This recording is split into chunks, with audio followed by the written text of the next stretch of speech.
Subscribe my channel and press notification bell icon. Like, comment and share my video. નમસ્કાર વિદ્યાર્થી મિત્રો, ધોરણ 12 chapter 2 title છે સ્થિત વિદ્યુત સ્થિતિમાન અને કેપેસિટન્સ. બરોબર છે. જો બાળકો આપણે આ ચેપ્ટરમાં બે ભાગમાં ભણવાનું છે. પહેલો મુદ્દો છે વિદ્યુત સ્થિતિમાન એટલે કે વોલ્ટેજનો, અને બીજો મુદ્દો છે કેપેસિટન્સનો. ઓકે, તો શરૂ કરીએ. શરૂઆત આપણે જે ભણીને આવ્યા છે એ મુદ્દાથી કરીએ. ચેપ્ટર નંબર 1માં, ધોરણ 12ના ચેપ્ટર નંબર 1માં આપણે વિદ્યુત ક્ષેત્ર વિશે ભણ્યા. અને વિદ્યુત ક્ષેત્ર બરાબર E બરાબર શું આવશે? F/Q આવશે. બરોબર છે ને? આથી આ જે વિદ્યુત બળ આવશે F બરાબર, તો મૂલ્ય સ્વરૂપે શું આવશે? F બરાબર આવશે Q, આ સદિશ સ્વરૂપે અને આ મૂલ્ય સ્વરૂપે.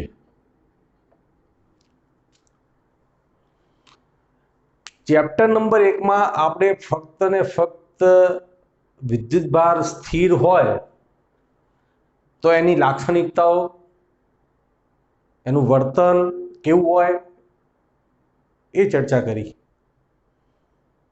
આ ચેપ્ટરમાં આપણે એ જ વિદ્યુત ભારને એક જગ્યાએથી બીજી જગ્યાએ લઈ જઈએ, એટલે કે એક જગ્યાએ સ્થિર હોય અને ત્યાંથી બીજી જગ્યાએ લઈ જઈએ, ત્યાં પણ સ્થિર થઈ જાય, ત્યારે શું વર્તન થાય અથવા શું વર્તન પરિવર્તન આવે એની ચર્ચા કરવાની છે. બરોબર છે ને?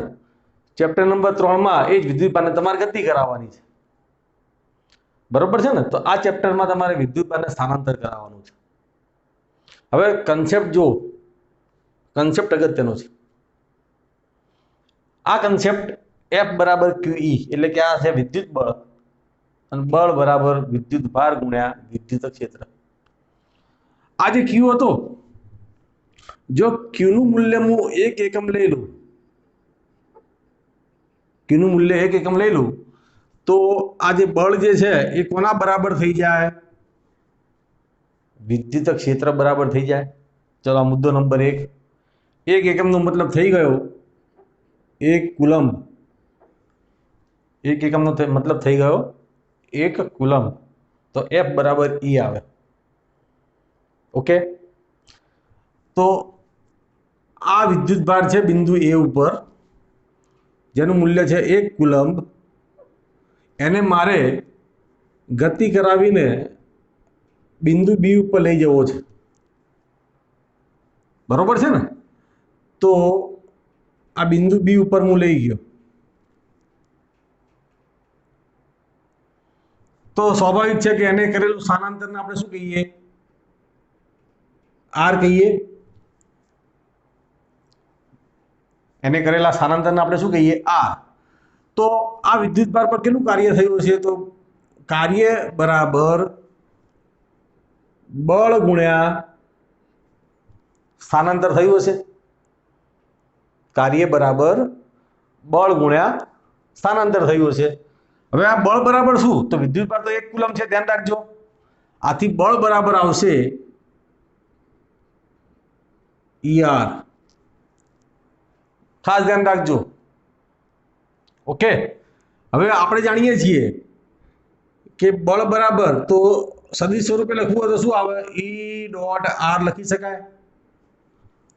E dot R. બરોબર ને? E dot R.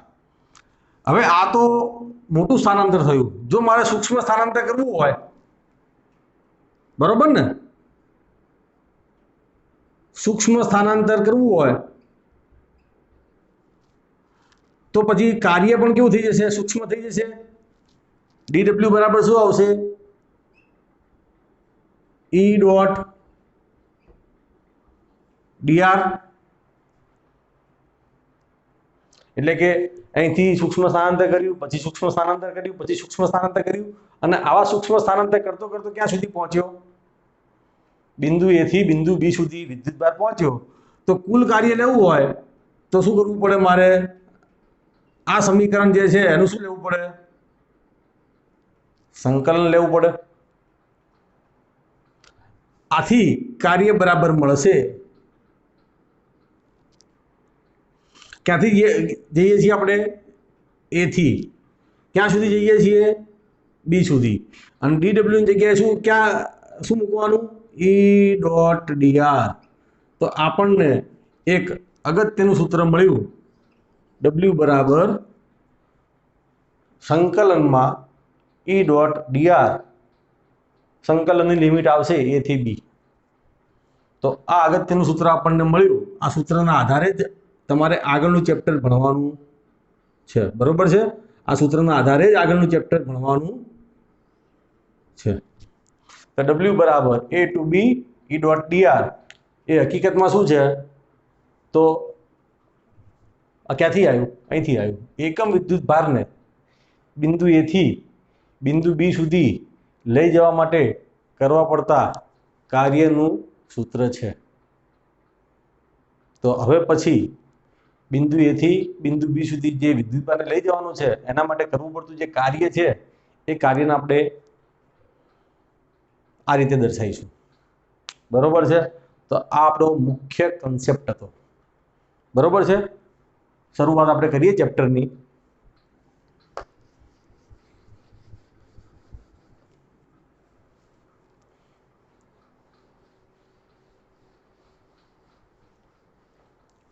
વિદ્યુત સ્થિતિમાન. બરોબર છે ને?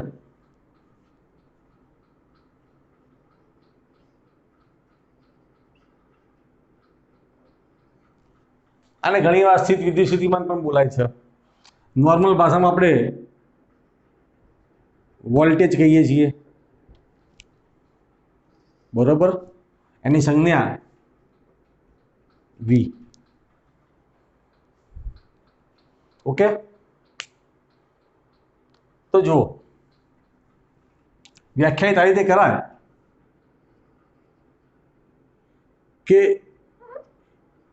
એકમ ધન વિદ્યુત ભારને, એકમ એટલે જેનું મૂલ્ય 1 કુલમ છે એવો ધન વિદ્યુત ભારને આપેલા વિદ્યુત ભારના વિદ્યુત ક્ષેત્રમાં આપેલા વિદ્યુત ભારના વિદ્યુત ક્ષેત્રમાં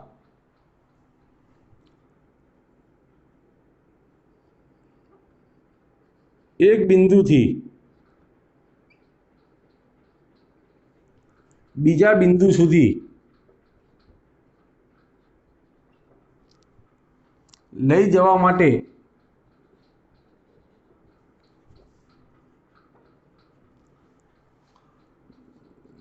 કરવા પડતા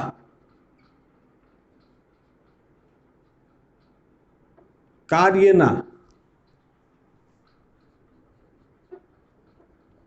ઋણ મૂલ્યને જે બિંદુ સુધી લાવ્યા ને, એટલે કે આ બીજા બિંદુ સુધી, તે બિંદુ આગળનું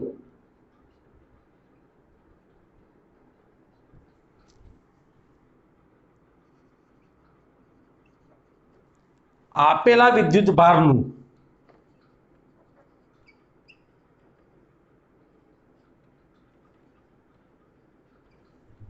વિદ્યુત સ્થિતિમાન કહેવાય.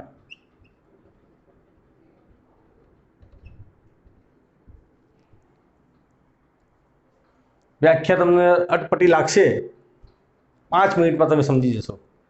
સૌથી પહેલા તો આપેલો વિદ્યુતભાર લઈ લઈએ. હવે અંદર કીધું નથી કે આપેલો વિદ્યુતભાર કેવો લેવાનો છે. ધન પણ લઈ શકાય, ઋણ પણ લઈ શકાય. એકમ ધન વિદ્યુતભાર તો એ ધન જ લેવું પડશે અને એનું મૂલ્ય 1 કુલમ લેવું પડશે. આ ફરજિયાત, આ ફરજિયાત નહીં. બરોબર? જોઈએ કે આપેલો વિદ્યુતભાર હું લઈ લઉં, ધારો કે પ્લસ ક્યુ બરોબર આ બિંદુ છે। આ વિદ્યુત ભાર જ્યાં મૂક્યો હશે એને આપણે ઉગમ બિંદુ ગણી લઈએ। ગણો તોય બરોબર છે, ના ગણો તોય બરોબર, પણ આપણે ઉગમ બિંદુ ગણી લઈએ। તો આપણે જાણીએ છીએ કે ભાઈ આ બિંદુવત વિદ્યુત ભારની વિદ્યુત ક્ષેત્ર રેખાઓ કઈ તરફ હશે? બહારની તરફ હશે।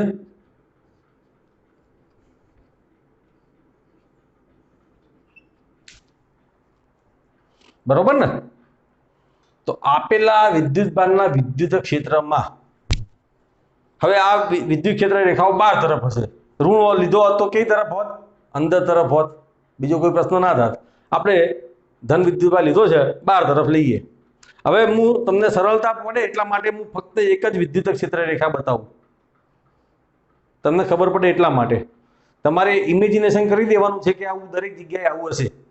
તો આ વિદ્યુત ક્ષેત્ર રેખા છે અને આ બિંદુ છે આપણું બિંદુ પી। એક બિંદુથી બીજા બિંદુ સુધી, એટલે એ આ બિંદુ છે ધારો કે આર, બિંદુ આર થી બિંદુ પી સુધી, ઓકે, કોને લાવવાનો છે? એકમ ધન વિદ્યુત ભારને લાવવાનો છે। તો આ થઈ ગયો એકમ ધન વિદ્યુત ભાર 1 કુલમ, જેને આપણે પરીક્ષણ વિદ્યુત ભાર પણ કહીએ છીએ। ક્યાંથી લાવવાનો છે?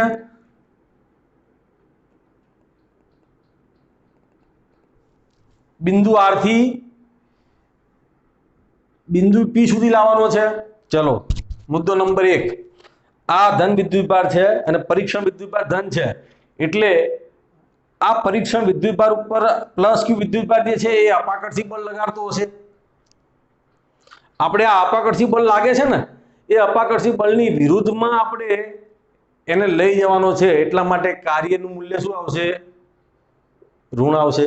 એટલા માટે કાર્યનું મૂલ્ય આવશે ઋણ। આવડી ગયું? બરોબર છે ને? તો આગલા મુદ્દામાં આપણે કાર્યનું મૂલ્ય ભણી ગયા કે ભાઈ એકમ ધન વિદ્યુત ભારને એક બિંદુથી બીજા બિંદુ સુધી લઈ જવો હોય તો એના માટે કાર્યનું મૂલ્ય શું આવે? E ડોટ dr આવે। આ કિસ્સામાં ક્યાંથી લાવવાનો છે? બિંદુ આર થી ક્યાં સુધી લાવવાનો છે? બિંદુ પી સુધી। તો આ થઈ ગયું કાર્યનું મૂલ્ય। આ કાર્યનું કેવું મૂલ્ય લેવાનું છે? આ કિસ્સામાં ઋણ। તો આ ઋણ મૂલ્ય લઈએ ને તો આ જે ઋણ મૂલ્ય આવ્યું એને તે બિંદુ આગળનું, એટલે કે બિંદુ પી આગળનું આપેલા વિદ્યુત ભારનું, એટલે કે પ્લસ ક્યુ વિદ્યુત ભારનું વિદ્યુત સ્થિતિમાન કહેવાય। એટલે કે એને આપણે કહીશું વી। એને આપણે કહીશું વી। બરોબર છે ને? હવે યાદ રાખો આ બે બિંદુ વચ્ચેનો તફાવત છે। હવે અગત્યનો મુદ્દો આવે છે, એકમ ધન વિદ્યુત ભારને આપેલા વિદ્યુત ભારના વિદ્યુત ક્ષેત્રમાં એક બિંદુથી નહીં, હવે લઈશું આપણે અનંત અંતરેથી। ક્યાંથી? અનંત અંતરેથી। એટલે હવે આ જે બિંદુ જે લેવાનું છે ને એ બિંદુનો કન્સેપ્ટ જતો રહેશે। બરોબર છે? અનંત અંતરેથી લાવવાનો છે। તો અનંત અંતર કેવું આવ્યું? અનંત અંતરને કહીશું આપણે ઇન્ફાઇનાઇટ। તો અહીંયા આવશે ઇન્ફાઇનાઇટ। તો હવે આ બિંદુ પી આગળનું સ્થિતિમાન ગણાશે। તો હવે વ્યાખ્યાયિત કેવી રીતે થશે કે એકમ ધન વિદ્યુત ભારને આપેલા વિદ્યુત ભારના વિદ્યુત ક્ષેત્રમાં ક્યાંથી? અનંત અંતરેથી આપેલા બિંદુ સુધી, અનંત અંતરેથી આપેલા બિંદુ સુધી લઈ જવા માટે કરવા પડતા કાર્યના ઋણ મૂલ્યને તે બિંદુ આગળનું આપેલા વિદ્યુત ભારનું સ્થિતિમાન કહેવાય। તો આ અનંત અંતરેથી લાવીએ છીએ, પી બિંદુ સુધી લાવીએ છીએ, એટલે આ બિંદુ પી આગળનું વિદ્યુત સ્થિતિમાન વીપી કહેવાશે। આવડી ગયું? બરોબર છે ને? તો પહેલા મેં તમને બે બિંદુથી સમજાવ્યું, કારણ કે તમે બે બિંદુઓનું જ કાર્ય ભણ્યા હતા, પણ વ્યાખ્યાયિત હવે આવી રીતે થશે કે એકમ ધન વિદ્યુત ભારને આપેલા વિદ્યુત ભારના વિદ્યુત ક્ષેત્રમાં અનંત અંતરેથી આપેલા બિંદુ સુધી લઈ જવા માટે કરવા પડતા કાર્યના ઋણ મૂલ્યને તે બિંદુ આગળનું વિદ્યુત સ્થિતિમાન કહેવાય છે. ઋણ મૂલ્ય કેમ આવે છે ખબર પડી ગઈ? કારણ કે આ જે કાર્ય છે, આ ધન વિદ્યુત ભાર એ એકમ પરીક્ષણ વિદ્યુત ભારને અપાકર્ષી બળ લગાડે છે. આપણે અપાકર્ષી બળની વિરુદ્ધમાં કાર્ય કરવાનું છે, એટલા માટે અહીંયા ઋણ મૂલ્ય આવે છે. બરોબર છે ને? તો હવે આપણે કહી શકીએ કે ધારો કે કોઈ બિંદુ Q માટે પણ આ રીતે લખી શકાય. તો ડાયરેક્ટ લખવું હોય તો VQ બરાબર શું આવશે? તો નિયમ પ્રમાણે ક્યાંથી લાવવાનો છે? અનંત અંતરેથી. ક્યાં સુધી લાવવાનો છે? Q માટે Q સુધી, તો E ડોટ dr. બોલો, આવડી ગયું? આવા કોઈ પણ બિંદુ માટેનો વોલ્ટેજ લખી શકાય. VQ બરાબર માઇનસ ઇન્ફિનિટી થી Q બિંદુ સુધી E ડોટ dr. કોઈ બિંદુ A સુધી, તો VA બરાબર શું આવશે? V ઓફ A બરાબર શું આવશે? Minus infinity to A E dot dr. તો મેં તમને વોલ્ટેજનો કન્સેપ્ટ સમજાવ્યો. બરોબર છે? જોઈ લો. બરોબર.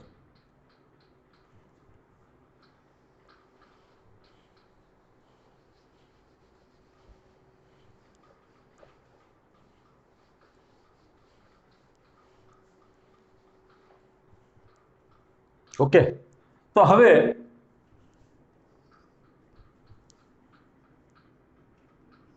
કોઈ બિંદુ P માટે વોલ્ટેજ ડાયરેક્ટ લખવો હોય તો કેવી રીતે લખી શકાય? VP કૌંસ કરવાની જરૂર નથી. બરાબર શું આવશે? Infinite to P E dot dr. આ રીતે લખો તોય ચાલશે અને તમે આ રીતે લખશો તો પણ ચાલશે, કોઈ પ્રોબ્લેમ નહીં. બરોબર ને? કોઈ બિંદુ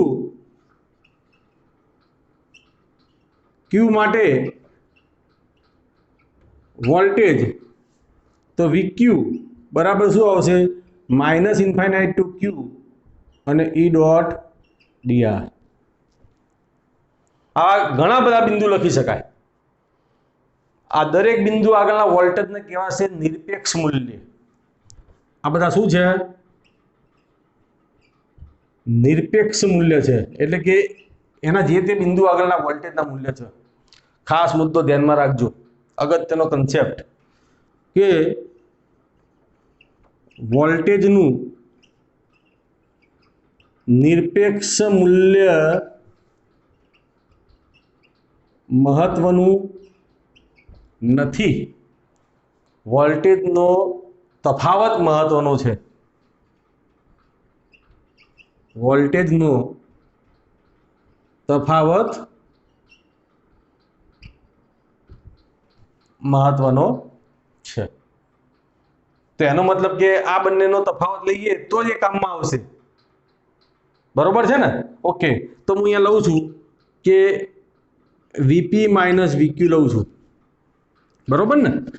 VP માઇનસ VQ લઉં છું.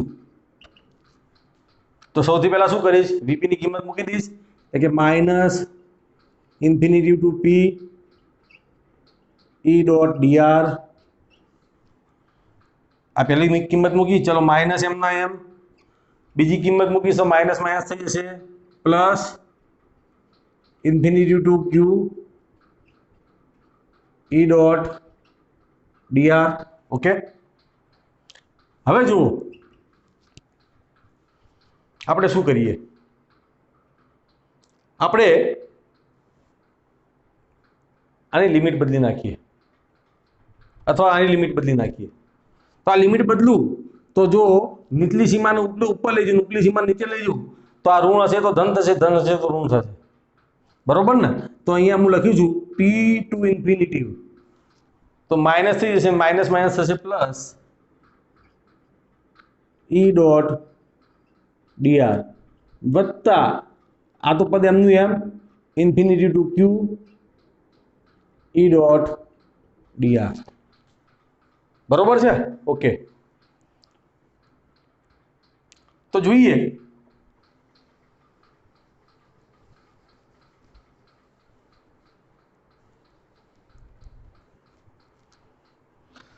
therefore VP માઇનસ VQ બરાબર શું આવશે?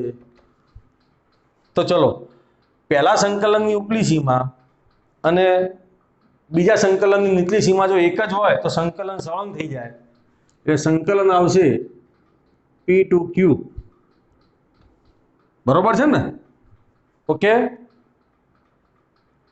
આ રીતે E ડોટ dr બરાબર. ચલો ફરીથી આપણે સીમા બદલી નાખો તો minus Q to P E dot dr આવશે. તો આનો મતલબ શું થયો? આનો મતલબ થયો VP માઇનસ VQ બરાબર માઇનસ Q ટુ P. ફરીથી મેં અહીંયા સીમા બદલી એટલે માઇનસ થઈ ગયું. E ડોટ dr આને કહેવાશે બિંદુ Q ની સાપેક્ષે બિંદુ P નો વોલ્ટેજ. ફરીથી બિંદુ Q ની સાપેક્ષે બિંદુ P નો વોલ્ટેજ. બરોબર, તો આ આપણને સૂત્ર મળ્યું. ઓકે,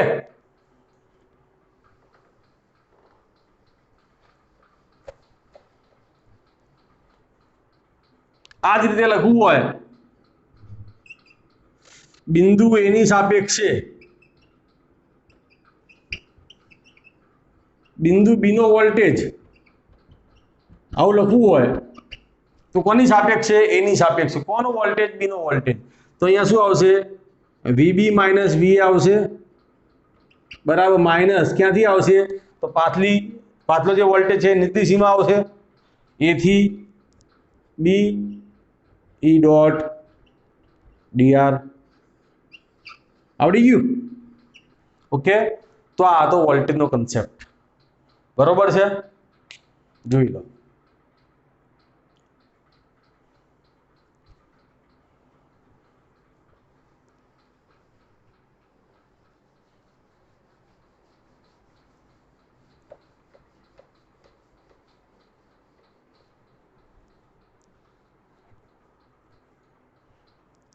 હવે જુઓ બાળકો કે આપણે વિદ્યુત સ્થિતિ ઊર્જા ભણવાની છે. બરોબર છે?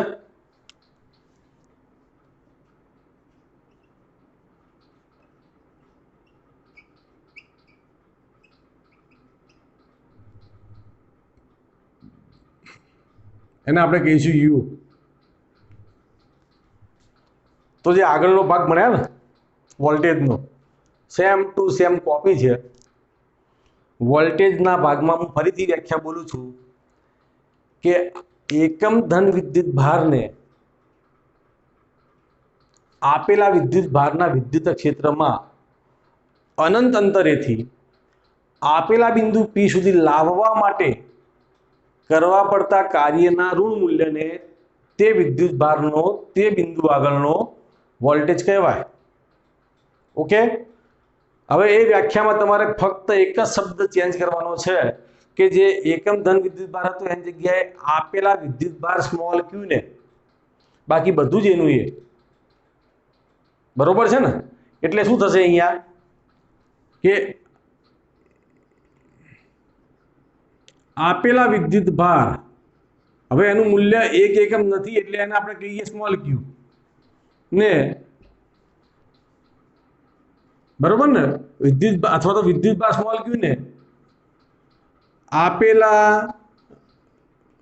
વિદ્યુત ભારના જે કેપિટલ Q છે ના વિદ્યુત ક્ષેત્રમાં અનંત અંતરેથી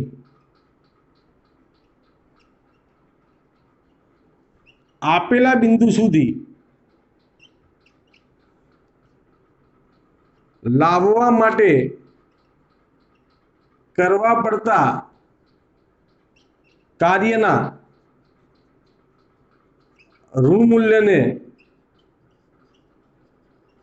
તે વિદ્યુત ભારનું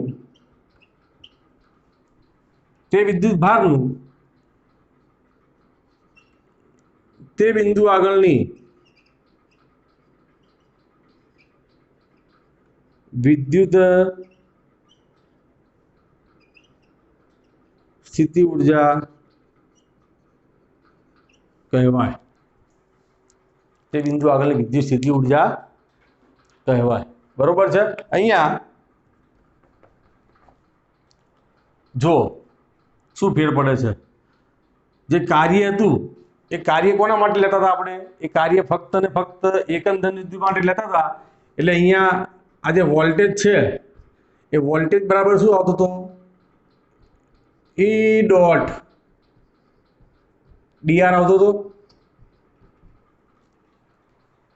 બરોબર ને? આ બિંદુ A થી બિંદુ B સુધીનો, અથવા તો અહીંયા વોલ્ટેજ હોય એટલે શું આવશે? અનંત અંતરેથી આપેલા બિંદુ P માટેનો, એટલે કે VP આવતો હતો. અહીંયા આપણે જે વિદ્યુતભાર હતો ને એ વિદ્યુતભારનું મૂલ્ય કેટલું હતું? 1 એકમ હતું. હકીકતમાં આ શું છે? કાર્ય જ છે. તો જો અહીંયા આપણે આપેલા વિદ્યુતભાર Q વડે ગુણી નાખીએ ને તો આ કાર્ય તો છે જ. ઋણ મૂલ્ય એટલે કાર્ય, પણ કોના માટે? એકમ ધન વિદ્યુતભાર માટે કરવા પડતા કાર્યના ઋણ મૂલ્યને વોલ્ટેજ કહેવાય. એકમની જગ્યાએ જો તમે વિદ્યુતભાર Q લઈ લો એટલે કે બંને બાજુ Q વડે ગુણી નાખો, બંને બાજુ Q વડે ગુણી નાખો તો આ Q વિદ્યુતભાર એટલે QE એટલે શું આવશે? બળ F ડોટ dr એટલે કાર્ય. તો અહીંયા Q વિદ્યુતભાર માટે આપણે લઈએ તો Q ના આપણે સંકલનની બહાર કાઢીએ તો E ડોટ dr અને ઇન્ફાઇનાઇટ ટુ P. તો અહીંયા આ Q વિદ્યુતભાર ને લઈ જવા માટે કરવું પડતું કાર્ય, તો આને આપણે કહીશું UP. એકદમ સિમ્પલ કન્સેપ્ટ છે. ટૂંકમાં વોલ્ટેજ હોય ને ત્યાં વિદ્યુતભાર 1 એકમ આવે અને સ્થિતિ ઉર્જા હોય ત્યાં વિદ્યુતભારનું મૂલ્ય Q લેવું પડે. તો UP બરાબર શું આવશે? Q ગુણવો પડે ટૂંકમાં. તો આથી સ્પષ્ટ છે કે UP બરાબર શું આવે? QVP. એટલે આપણને સૂત્ર મળ્યું. કયું સૂત્ર મળ્યું? U બરાબર QV. આ સૂત્ર યાદ રાખજો દાખલા માટે. બિંદુ P આગળ છે એટલે આપણે આ ફંક્શન લખવા પડે. એ જ રીતે અહીંયા UQ બરાબર શું આવે? તો Q VQ આવે. ઓકે, ફરીથી સમજાવું છું એકવાર કે અહીંયા એકમ ધન વિદ્યુતભાર હતો તો આ ફક્ત વોલ્ટેજ હતો. બરોબર છે ને? આ નતું, આ વોલ્ટેજ હતો. પણ એકમ ધન વિદ્યુતભારની જગ્યાએ ટૂંકમાં આ તો કાર્ય છે જ, આ વ્યાખ્યા મુજબનું કાર્ય છે જ આર્યું. પણ એ એકમ ધન વિદ્યુતભારની જગ્યાએ જો વિદ્યુતભાર ગણી લો તો પછી તમારે અહીંયા વિદ્યુતભાર ગુણવો પડે. તો અહીંયા ગુણો એટલે અહીંયા ગુણવો પડે. તો QVP બરાબર થઈ ગયું કાર્ય. Q વિદ્યુતભારને અનંત અંતરેથી આપેલા બિંદુ P સુધી લાવવા માટે કરવા પડતા કાર્યના ઋણ મૂલ્યને તે બિંદુ આગળની વિદ્યુત સ્થિતિ ઉર્જા કહેવાય. તો મેં તમને અગત્યની સ્થિતિ ઉર્જા ભણાવી. તો વોલ્ટેજનું નિરપેક્ષ મૂલ્ય જેમ અગત્યનું નથી એમ વિદ્યુત સ્થિતિ ઉર્જાનું નિરપેક્ષ મૂલ્ય પણ અગત્યનું નથી. વિદ્યુત સ્થિતિ ઉર્જાનો પણ તફાવત જ અગત્યનો છે. એટલે અહીં સ્થિતિ ઉર્જા આપણે UP માઇનસ UQ લઈએ તો અહીંયા શું આવશે? Q કોમન આવશે અને VP માઇનસ VQ થઈ જશે. તો આ શું થઈ ગયો? ડેલ્ટા U થઈ ગયો. તો આ થઈ ગયો Q ડેલ્ટા V થઈ ગયો. Q ડેલ્ટા V થઈ ગયો. બરોબર છે ને? અને પેલાની જેમ જ ટૂંકમાં તમારે Q વડે ગુણી નાખવાના. વોલ્ટેજને Q વડે ગુણો તો સ્થિતિ ઉર્જા થઈ જાય. બરોબર છે વ્યાખ્યા મુજબ? ઓકે, જોઈ લો.